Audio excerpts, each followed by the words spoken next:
Hi everyone, this is our channel Around My Story. Please like, share and subscribe. Maman de substitution, un titre intriguant, n'est-ce pas? J'avoue, je ne m'attendais pas à devenir maman à un si jeune âge. Mais les circonstances déterminent souvent le chemin que nous devons prendre pour nous-mêmes. C'est grâce à ma mère que j'ai fait ce choix. Mais gardez votre jugement pour la fin. Attendez d'entendre mon histoire. Je m'appelle Rita et j'ai 17 ans. J'étais heureuse de vivre avec ma famille. Mon père était médecin, ma mère était femme au foyer, j'avais deux petites sœurs, Carla et Sarah, et nous vivions dans un quartier agréable et tranquille. Notre maison était toujours remplie de joie et de rire. Mon père était un père formidable et ma mère était une mère fantastique. Nous jouissions d'une vie stable, jusqu'à ce que ma mère tombe soudainement malade. Elle a commencé à avoir des maux de tête fréquents. Mon père l'a emmenée chez un neurologue, qui lui a dit que sa situation était grave, qu'elle devait être opérée d'urgence. Notre vie a soudainement été bouleversée. Nous sommes devenus tristes et déprimés. Aucun de nous ne parlait beaucoup. Papa essayait toujours de consoler maman. Mais chaque fois qu'il était seul, il pleurait comme nous, les enfants. Notre vie est devenue sombre. Le médecin fixait une date pour l'opération, et plus la date approchait, plus nous étions anxieux. Lorsque le jour est enfin arrivé, nous avons préparé quelques affaires de maman pour les emmener à l'hôpital. Elle avait l'air de penser que c'était la dernière fois qu'elle nous voyait. J'avais un mauvais pressentiment à ce sujet. Quand nous sommes arrivés à l'hôpital, maman m'a appelée et m'a dit « Rita, tu dois t'occuper de ton père et de tes sœurs. » J'ai soudainement paniqué. « Maman, arrête de parler comme ça, ai-je dit. Tu vas guérir et revenir à la maison. » Elle mit sa main sur ma bouche et dit « Bien sûr que je reviendrai, mais tu dois t'occuper d'eux en mon absence. Tu feras ça pour moi ?» Je pleurais, mais j'ai essayé de me calmer et j'ai hoché la tête. Puis le docteur l'a appelée. Elle a serré tout le monde dans ses bras, puis est entrée dans la salle d'opération pour être opérée. Nous avons attendu à l'extérieur de la salle, inquiets. Après un court moment, le médecin est sorti et a appelé mon père rapidement. J'ai su ce qui s'était passé en voyant l'expression du visage du médecin. Mon père est revenu quelques minutes plus tard et nous a regardés. Nous pleurions et il nous a pris dans ses bras. Notre vie est tombée dans une routine misérable et ennuyeuse. Mon père et mes sœurs étaient toujours tristes et je faisais de mon mieux pour essayer de m'occuper d'eux.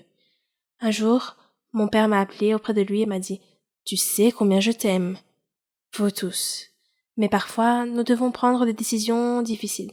Je n'aimais pas ce que je venais d'entendre. Il a dit « Je vais devoir me remarier. » J'ai fait 2 pas en arrière et j'ai dit « Te remarier? Mais pourquoi ?» Et il m'a répondu « Nous avons besoin de quelqu'un qui prenne soin de nous. Je sais que personne ne peut prendre la place de ta mère, mais je n'ai pas attendu qu'il termine. » Et j'ai dit « Papa, je ne prendrai jamais la place de maman. Et personne ne le pourra jamais. Mais je ferai de mon mieux. Je ferai tout ce qu'elle faisait. Je suis assez âgée et responsable. Je peux m'en occuper. D'ailleurs, j'ai promis à maman que je le ferai. » Il m'a regardé intensément et a abandonné tout de suite l'idée de se remarier. Au début, il m'a été très difficile d'apprendre à faire tout le ménage et la cuisine, mais je m'y suis habituée petit à petit. J'ai cherché sur Internet des astuces pour rendre mon travail plus facile et plus efficace. J'ai demandé à mes sœurs de ne pas faire de dégâts à la maison et elles m'ont plus qu'aidée. Je leur achetais des cadeaux. Ma cuisine s'est améliorée après de nombreuses tentatives ratées.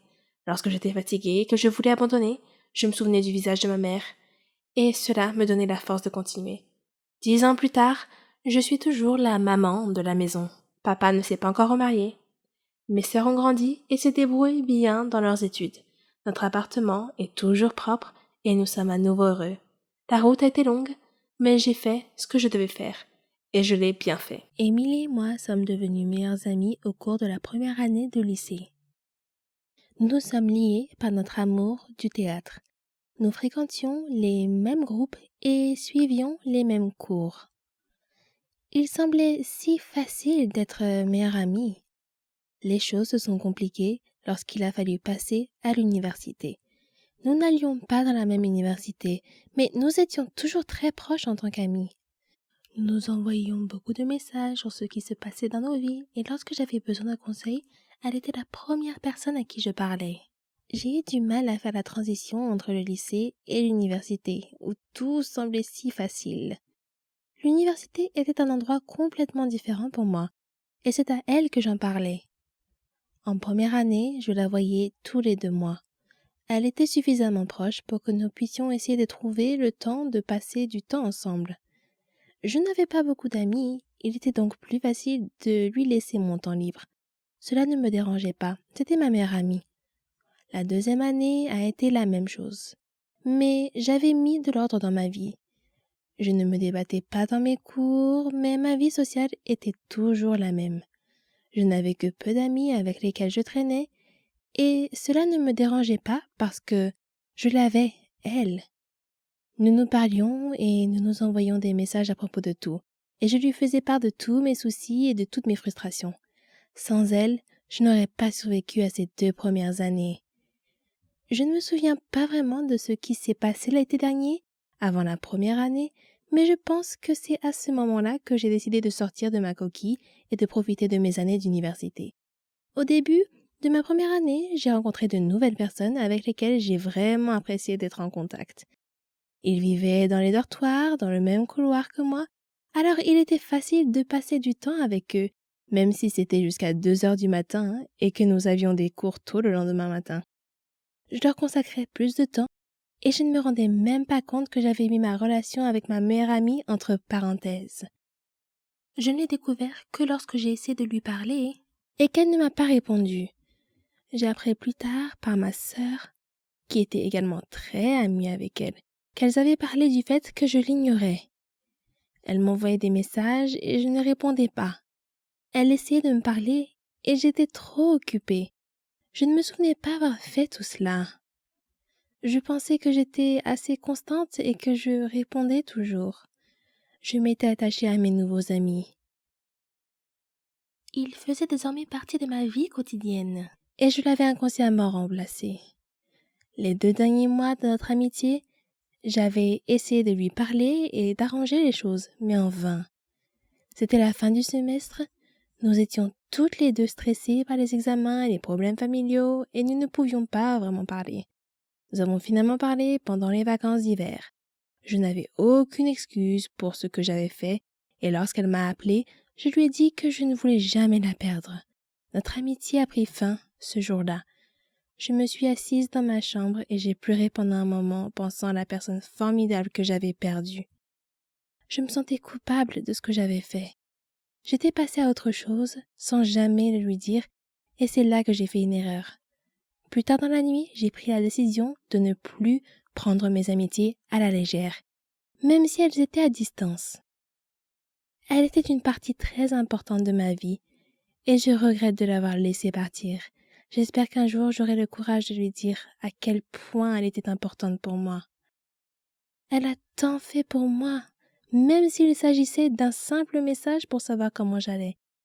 Je garde l'espoir qu'un jour nous pourrons redevenir amis. Mais ce n'est pas tout. Émilie écoutait un groupe de filles et au lieu d'essayer de me ramener à la raison, elle a laissé quelqu'un me la voler.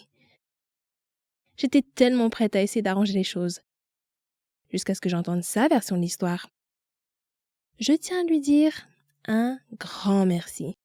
Eh oui, j'ai été aigrie, très aigrie, quand j'ai découvert la vraie raison pour laquelle ma meilleure amie ne me parlait plus autant.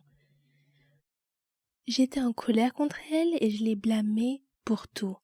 Je l'ai blâmée pour les moments perdus avec elle, pour les souvenirs, et je regrettais tout. De l'argent à l'empreinte de vêtements, en passant par des choses simples comme aider à la maison, parce que tout cela n'était rien d'autre que du temps perdu. Je t'en veux, Émilie. Je veux qu'elle revienne. Je veux que ma meilleure amie revienne dans ma vie et qu'elle fasse des choses avec moi, comme des roulette-king, des voyages, des doubles rendez-vous, du shopping ensemble, des choses que les meilleures amies normales font. Mais je n'ai pas pu, parce qu'Émilie a choisi d'être avec d'autres amis. Je n'ai pas besoin d'elle. Elle a choisi de me quitter. Elle a choisi de ne plus être mon amie après que cette autre fille ait décidé de parler et de raconter des petits mensonges. Émilie a mis fin à notre amitié. L'autre fille n'y a joué qu'un rôle. Mais Émilie l'a accueillie et je dois la remercier pour cela. C'est cruel de faire cela à un être humain. Les êtres humains doivent se sentir désirés, ce qui n'est pas le cas. Quant à la fille qui m'a volé ma meilleure amie, assure-toi d'être là pour elle lorsqu'elle et son petit ami traversent une période difficile. Assure-toi d'être là pour lui parler lorsqu'elle a des doutes sur l'univers